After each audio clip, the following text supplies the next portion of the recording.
Assalomu alaykum.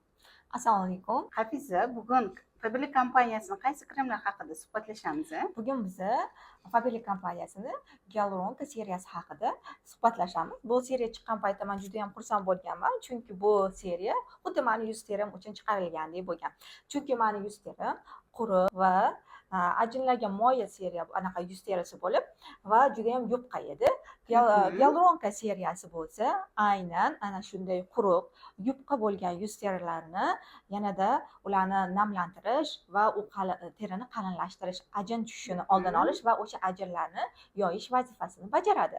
Nima uchun aynan bizning yuz terimiz shunaqa bo'lib qolganligi haqida gapirsak, demak, yosh kattalashgan sari ayollarimiz farzand tug'adi va ularning organizmidagi gyaluronka va kalsiy kamayishni boshlaydi. Natijada ularning yuzi yupqalashishi va ajin tushishni boshlaydi. Demak, gyaluronka va kalsiy nima vazifani bajaradi? Gyaluronka demak yuzimizni qatlamlariga chuqur kirib boradi va namlanishni boshlaydi. Kalsiy bo'lsa o'zimizni organizmimizdagi gyaluronkani qayta uyg'onishiga yordam beradi va buni tarkibida yana uchinchi vosita bu K2 vitamini bo'lib, K2 vitamini ana shu ikkita ingrediyentni demak kerakli joylariga yetib borishini va ularni rivojlantirish uchun vosita hisoblanadi va Faberlic kompaniyasini eng zo'r tarkibidagi vositasi bu Navaftem hisoblanadi. Navaftem bo'lsa, demak bizni terimizga kislorod kirib berishiga va kislorod bilan birgalikda mana shu barcha ingrediyentlar birgalikda o'zini vazifasini yanada chuqurroq bajarishiga yordam berar ekan. Demakki, bu seriyamizni siz oladigan bo'lsangiz, yuzingiz terisidagi ajinlarni yumshatib, yoyib beradi va namlantirib beradi. Demak, o'sha namlanishni chuqur holatda sizning yuzingizda ushlab berish vazifasini ham bajaradi. Demak, bu seriyamiz tarkibida nimalar bor? Misellarniy vada bu ko'z, lab, yuzdagi barcha yuzingiz qismidagi demak makiyajlarni o'chirib beradi. Makiyajlarni o'chirib bo'lganimizdan keyin biz gel bilan yuzimizni bemalol yuvib olishimiz mumkin bo'ladi.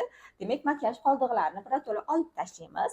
Keyin esa yana bitta mahsulotimiz bu peeling skatka bo'lib, demak, o'sha o'lik terilarimizni biz mana shu peeling skatka orqali olib tashlaymiz. Agar olib tashlamasak, bizga kremlar unchalik o'zimiz xohlagan darajada yaxshi ta'sir qilmaydi. O'lik terilarni olib tashlagandan keyin kremlar ich-ichiga kirib, demak, o'zini vazifasini yana ko'proq, faolroq bajaradi. Keyingi demak mahsulotimiz bu namlantiruvchi tonik hisoblanadi. Namlantiruvchi tonikimiz nima vazifani bajaradi? Demak, yuzimizni namlanishini boshlanishi demakdir. Demak, undan tashqari tonik qurimasdan turib ishlatadigan bo'lsak, kremni yaxshigina demak siz teringizga hazm qilish vazifasini ham bajaradi. Demak, krem surtish uchun yuzni tayyorlab beradi. Bu mahsulotlarimiz hammasida hozir ketgan 3 ta komponentimiz bor. Ya'ni gyaluronka, kalsiy va K2 vitamini bor. Yana bitta mahsulotimiz, demak, bizni ko'z atrofimizda ajinlarimiz ko'p bo'ladi. Mana shu ajinlarimiz uchun maxsus ko'z atrofi uchun kremimiz. Mana qizlar. Va yana bitta mahsulotimiz bu namlantiruvchi kechki kremimiz. Demak, kechki krem bilan yuzimizni yaxshilab namlantirib olamiz va uxlashdan 1 soat oldin qilishni esdan chiqarmang qizlar. Va oxirgi mahsulotimiz bu kunduzgi namlantiruvchi kremimiz. Bu kremlar sizni yuzingizni yanada chidamli qilib, kun bo'yi sizni yuzingizda yoqimli holatni yuzaga keltiradi. O'zingizga ishongan holatda go'zallashasiz yanada. Faberlicdan gyaluronka naborlarimiz bu katalogda zo'r skidkada xarid qilish imkoniyatingiz bor. Agar kimgadir shu mahsulotlar skidkada olish xohlayotgan bo'lsalar, bizga kommentariyada gyaluronka so'zini qoldiringlar. Yana shunday qiziqarli ma'lumotlarga ega bo'lishni xohlasangiz, bizni jamoaga qo'shiling. Ko'rishguncha.